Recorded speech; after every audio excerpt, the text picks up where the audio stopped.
You walk into the grocery store with the same shopping list you've used for years: milk, eggs, bread, chicken, rice, a few vegetables, nothing fancy. Yet, somehow, the bill keeps climbing. You hear economists on television saying inflation is slowing. News headlines repeat the same message. Government reports suggest prices are stabilizing. But your wallet tells a completely different story. If inflation is slowing, why doesn't life feel any cheaper? Why does payday seem to disappear faster than ever? The answer isn't that you're imagining it, and it isn't simply because companies are greedy. The real explanation is much deeper. It involves how prices actually work, how our brains measure money, and why a slowing rate of inflation doesn't mean prices are going back down. Once you understand this difference, the economy starts making much more sense. The biggest misunderstanding. Most people think inflation works like driving a car. They imagine prices speeding up during inflation. Then, when inflation slows, they expect prices to slow down or even reverse. But inflation doesn't work like speed. It works more like climbing a mountain. Imagine you're hiking uphill. The first mile climbs steeply. The second mile climbs less steeply. You're still climbing. You're simply climbing more slowly. Prices behave the same way. If inflation drops from 8% to 3%, prices are still increasing. They're just increasing at a slower pace. That's one of the biggest misconceptions in modern economics. Many people hear inflation is down and naturally interpret it as prices are down. Those are two completely different statements. Why prices rarely go back. Businesses almost never reduce prices once customers have accepted higher ones.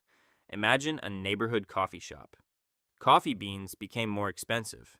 Electricity costs increased. Employee wages rose. Rent climbed.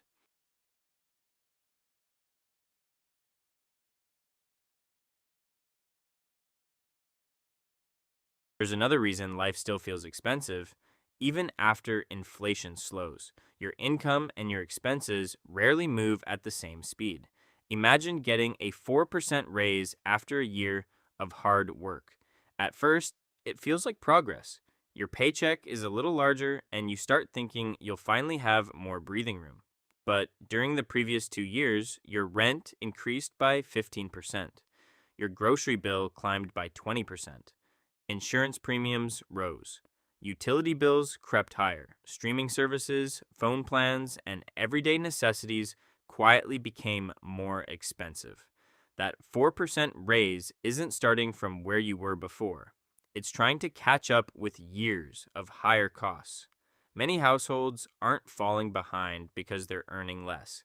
They're falling behind because prices got ahead first.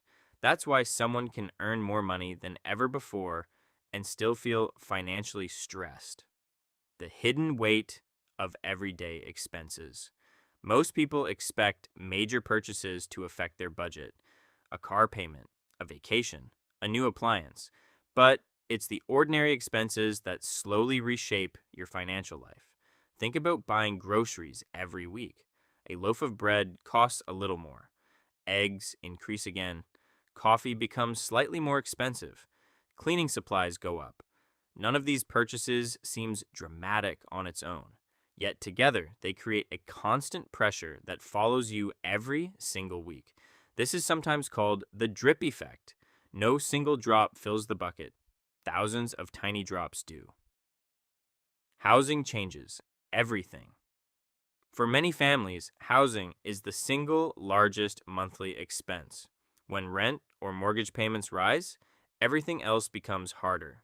A household that once saved a few $100s each month may suddenly have nothing left after paying for shelter. That changes spending decisions everywhere else. Restaurants become occasional treats, vacations are postponed, new clothes wait another season, even small emergencies become stressful. Housing doesn't just consume money, it changes how every other dollar is used. Supply chains recover, but prices stay high. During periods of economic disruption, businesses often pay more to produce and transport goods. Shipping becomes expensive. Raw materials become scarce. Factories slow down. Eventually, many of these problems improve. Containers move more efficiently. Supplies become available again.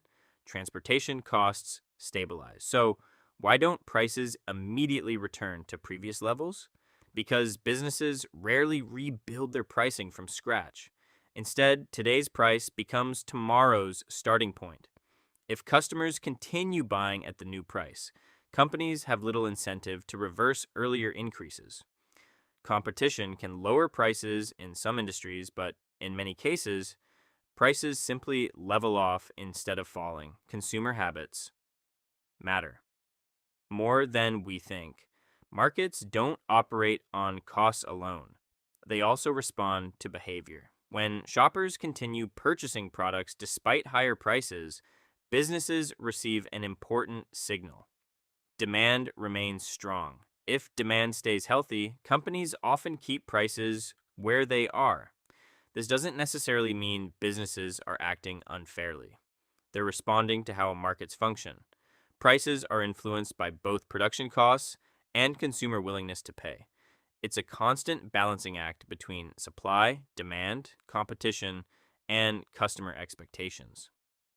Expectations shape reality.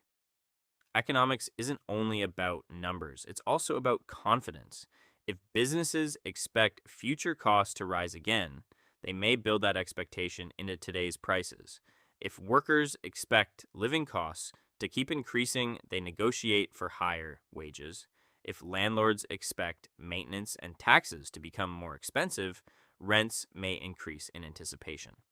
Expectations can influence decisions long before actual costs change. In that way, psychology becomes part of the economy itself. The way millions of people think about tomorrow affects the prices they see today.